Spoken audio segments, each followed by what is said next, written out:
aquilo que a gente fala tem consequências, não é?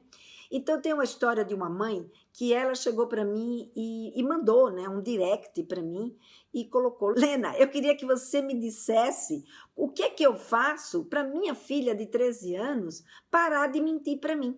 Eu descobri que ela está namorando com um garoto às escondidas de mim. Então, como eu tenho um serviço, que é um atendimento que eu faço, uma espécie de um aconselhamento para as mães, para ajudá-las a entender o que está acontecendo, para ver qual é a melhor atitude para a gente tomar. E aí, foi aí que ela me contou. E ela disse, olha, Lena, eu estava um dia fazendo o almoço, e aí eu vejo a minha filha, ela caminha para um lado, fica me rondando, vai para o outro, não é, sabe, assim, quando você percebe que a sua filha quer te dizer alguma coisa, e de fato essa filha queria dizer alguma coisa para ela, e ela então virou para a filha e falou, filha, sabe, você está me deixando aqui ansiosa de hoje que você anda para um lado, anda para o outro, você quer me dizer alguma coisa? E essa filha dela estava namorando já há um tempo um garoto, e esse garoto era um garoto que ele era do interior, mas que estava morando em São Paulo, e na cidade de São Paulo. E ele morava sozinho, né? Ele estava estudando lá em São Paulo e ele morava sozinho. E a mãe dele tinha tido câncer e tinha falecido recentemente, né? E esse garoto frequentava muito a casa dela e ela acabou se apegando a esse menino, achava o menino um menino muito legal, um menino muito atencioso, e ela, com muita dó dele, então acolheu mais ainda, porque depois da morte da mãe, ele morando sozinho em São Paulo, então ela, sabe, ela dava toda uma assistência para o menino e tudo mais. E a filha um belo dia chega para ela, nesse dia, né? Então chega para ela e diz para ela, mãe, é que eu quero terminar o namoro com o fulano. Né? Aí disse o nome do menino. E ela virou e disse assim, mas por que você quer terminar o namoro com ele? Eu disse, mãe, não dá mais, não dá mais, eu preciso terminar esse namoro com esse menino.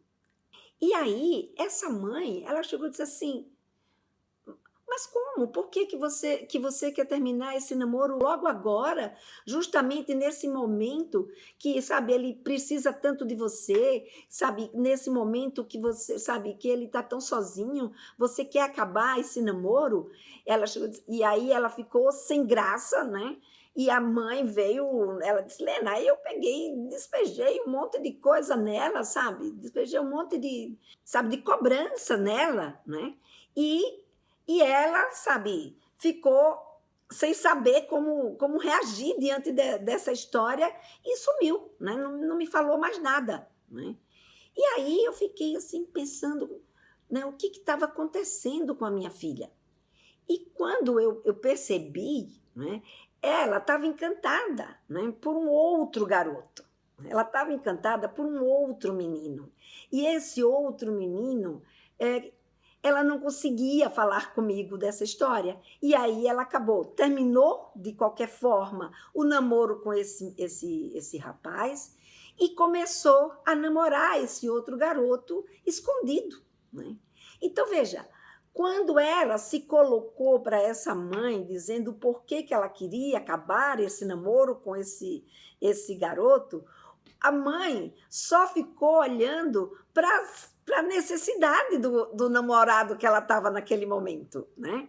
E não pensou na sua filha, não pensou no sentimento da sua filha, no porquê, né? Que sentimento que ela tinha. Na hora que ela disse que queria acabar o namoro, ela já veio com todos os medos e a consideração que ela tinha pelo menino, a vontade de acolher o menino, o medo do menino ficar sozinho e ao mesmo tempo pensando, nossa, seria uma ingratidão com esse menino, seria uma falta de solidariedade. Então ela pensou em todas as questões em relação ao garoto e aos valores dela como mãe, mas esqueceu de pensar no sentimento da filha, né? De conversar com essa filha. Então, quando essa filha, de fato, por não querer mais estar com o menino de qualquer jeito, acabou terminando o namoro, ela não se sentiu à vontade para colocar para a mãe, né, que ela estava namorando com um outro garoto. Então, veja, o que a gente fala tem consequências.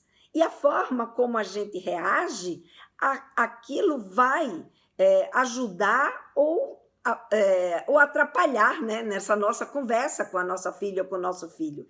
Então, veja, essa menina acabou namorando escondido da mãe, e ela estava mentindo para a mãe se sentindo, né, lesada ou se sentindo enganada com esse tipo de situação, por uma situação que, assim, ela sem saber e sem querer, ela mesmo, né, acabou criando perante a sua relação com a sua filha. Então, quando a gente pôde enxergar o que estava acontecendo, é que essa mãe pôde chegar mais perto da filha, né, e dizer, perguntar por que ela namorou escondido, dizer por que ela se sentiu daquele jeito em relação a esse garoto, mas isso não era motivo para ela estar namorando escondido, porque quando ela está namorando escondido, ela fica numa situação muito mais vulnerável. Então, essa mãe conseguiu depois, né, que a gente conversou, ela identificar aonde foi, onde era que estava esse ponto, para poder se ajustar. Então, veja, quando a menina falou, ela não estava pronta para dar um suporte para ela que fosse um suporte para entender o sentimento dela, a despeito das outras circunstâncias, né? E isso é uma coisa, gente, que é muito interessante, porque muitas vezes a gente não está mesmo, né, preparado para ouvir determinadas revelações dos nossos filhos. Principalmente que se está namorando com um e se apaixonou por outro, isso é uma coisa que a gente suporta ouvir da nossa filha, do nosso filho. A gente às vezes tem dificuldade para suportar aquilo que está acontecendo com eles, porque muitas vezes a gente não é preparada para poder lidar com a adolescência.